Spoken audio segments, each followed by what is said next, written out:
à toutes et à tous. Ici, dans Nominalement Vôtre, les mots vivent leur vie devant nous. Et aujourd'hui, ils ont décidé d'ouvrir une grande réunion de crise. Un drame silencieux les secoue, la nominalisation. Cette transformation qui change les verbes en noms et les adjectifs en concepts, parfois malgré eux. Imaginez une grande table ronde. Les verbes sont là, nerveux, incapables de tenir en place. C'est dans leur nature. Partir s'avance, l'air tragique. Je me sens, comment dire, privé de départ. Avant, je fonçais, je filais. Maintenant, on me pose sur des panneaux. On m'imprime sur des billets de train. Je suis devenue une heure inscrite. Une heure! Moi qui aimais le mouvement. Et puis, qui a décidé que partir devait devenir départ? Pourquoi pas partance ou partitude? Non, on m'a collé un T final, comme un timbre sur une lettre. Je suis devenue un mot valise sans valise. Arrivé l'interrompt, l'air sombre. Tu te plains? Moi, j'ai carrément plusieurs destins. On m'a transformée en arrivée, très élégante, certes, puis en arrivage, un terme de carton et de logistique, et un jour, bam, j'ai même surpris quelqu'un parler de mon arrivement.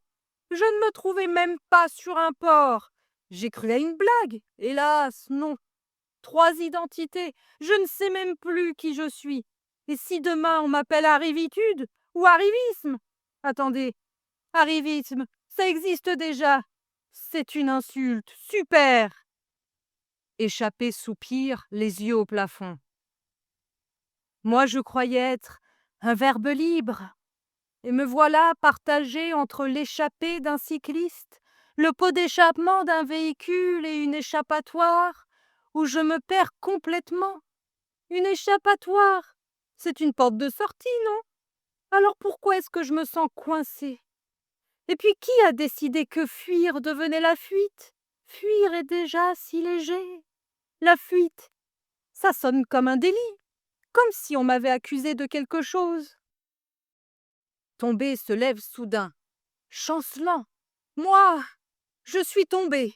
Et devinez quoi? Je deviens la chute. La chute! Comme si je n'étais plus qu'un accident, un échec, une fin. Personne ne parle jamais de la remontée, hein? Non, c'est toujours la chute des feuilles, la chute de l'Empire romain, la chute des cheveux. Même les cheveux, ils tombent. Tout tombe. La nominalisation est une conspiration contre la légèreté. Et voler, voler devient le vol ou l'envol. Là au moins, il y a de l'espoir. Ah mais l'envol, c'est poétique. Moi, je suis condamnée à la gravité. Les adjectifs arrivent, pas vraiment rassurés. Ils ont entendu dire qu'on nominalisait à tour de bras. Beau prend la parole en ajustant une cravate imaginaire. On m'a assigné la beauté. C'est joli, mais ça manque un peu de moi. Je préfère légèrement ma version adjectivale, plus vivante, plus palpable. La beauté, c'est comme un tableau sous verre.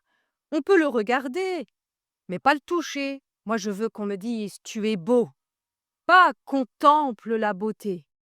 La nominalisation, c'est le musée des adjectifs. Et franchement, je préférais la rue. Médiocre se lève, contrarié. J'ai reçu 2 vocations. L'une pour la médiocrité, l'autre pour la médiocre qualité. Je ne sais plus laquelle est la plus embarrassante. Et puis pourquoi médiocrité sonne-t-il comme une maladie? Comme si j'étais une grippe. Attention, il a attrapé la médiocrité. Prenez garde, c'est contagieux. Certains, sûrs de lui, ou presque, déclarent. On m'a d'abord proposé la certitude, bien stable, puis la certitude absolue, encore plus. Et finalement, quelqu'un m'a parlé de la certitude probable. C'est là que j'ai compris qu'on avait perdu tout repère. Probable et certitude dans la même phrase, c'est comme un café décaféiné. À quoi bon? Fou éclate de rire. Ha ha ha!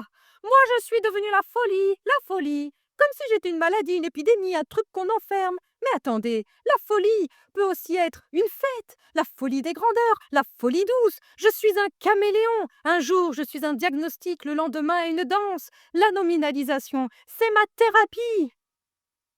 Excusez-moi, est normal. Je suis normale. Je deviens la normalité. Comme si on avait besoin d'un mot pour décrire l'ennui. Fou n'en peut plus. Écoutez-moi bien. Nous sommes tous des victimes d'un système, un système qui nous transforme en ombre de nous-mêmes. Prenez la naissance, un instant magique, unique, et hop, on en fait un acte administratif, un certificat, une case à cocher, date de naissance, comme si on pouvait résumer l'émerveillement d'un premier cri en quelques chiffres.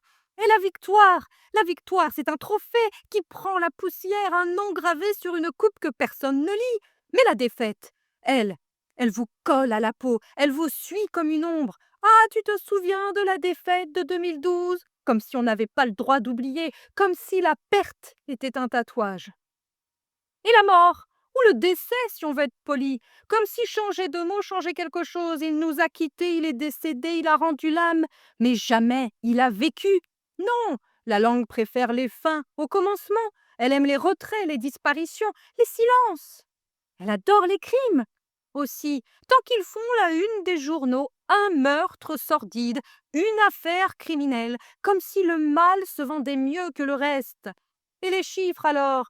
Une diminution, une baisse. On dirait qu'on parle de la marée, la baisse des températures, la diminution des stocks. Mais une hausse, une augmentation. Là, soudain, c'est la fête. Une augmentation des profits. Comme si les nombres avaient des sentiments, comme si 0 était triste et 10 000 euphorique.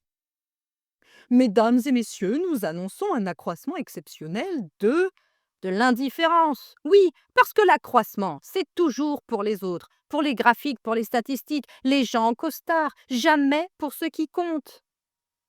Et puis il y a l'humour, l'humour. Ce mot si sérieux pour désigner quelque chose qui devrait nous faire rire. Il a de l'humour, comme s'il s'agissait d'un rare talent, d'un don, comme si on ne pouvait pas simplement dire « il me fait rire ». Non, il faut un nom, un concept, une étiquette. Alors je vous le demande, à quand la révolte, à quand le jour où on arrêtera de tout nommer, de tout classer, de tout ranger dans des cases? La naissance, la victoire, la mort, la perte, le retrait, le meurtre, l'erreur, la baisse, la hausse, l'accroissement, tous ces mots, ce sont des pièges à émotions, des pièges à souvenirs. La langue, c'est comme la vie. Parfois, il faut accepter de ne pas tout nommer. Parfois, il faut juste laisser les mots respirer. Après ce discours émotif de fou, nous nous retrouvons en plein reportage du journal des mots. Nous sommes en direct du palais de la nominalisation où les suffixes sion et age s'affrontent dans un débat houleux. Sion, vous accusez age de voler vos verbes. Absolument, prenez voyager, il aurait pu devenir voyagation, un nom noble, élégant, mais non. Âge a encore frappé, voyage, ça sonne comme un sac à dos. Et passage, tournage, âge est un suffixe paresseux, il coupe les verbes en deux et il s'en va. Oh arrêtez, Sion est juste jaloux parce qu'il est trop long. Installation, manifestation, on dirait des discours politiques. Moi, au moins, je suis concis. Un voyage, ça tient dans une valise. Une manifestation, ça tient dans un stade. Et puis, il n'est même pas stable, celui-là. Un coup, il s'écrit avec un T, un coup avec un S. Comme l'opposition, qu'il est à tous les mots courts, quand ce n'est pas la forme en uction qu'il prend. La réduction, ce n'est vraiment pas son truc. Mais, vous en pensez quoi, vous? Moi, je suis épuisée. Développement, changement, effondrement, je porte des montagnes sur le dos et personne ne me remercie. Sauf les architectes, peut-être. Ils adorent l'agencement et l'architecture. Mais Ur n'est pas dans les parages. Et amour! Amour vient de aimer, mais il n'a même pas de suffixe. C'est une exception, un scandale, madame la journaliste. Il faut les dénoncer. Comme toujours, la langue française fait ce qu'elle veut. Retour au studio. La réunion se termine, verbes et adjectifs repartent un peu rassurés, mais conscients qu'ils devront vivre avec leur double, leur triple parfois, leur quadruple déclinaison. Et vous qui m'écoutez, si vous aussi vous hésitez entre développement, déploiement ou croissance, dites-vous que la langue adore multiplier les possibilités. Nominaliser, c'est un peu comme mettre un verbe en bouteille. Ça le préserve, mais ça le fige aussi. Alors, à vous de choisir.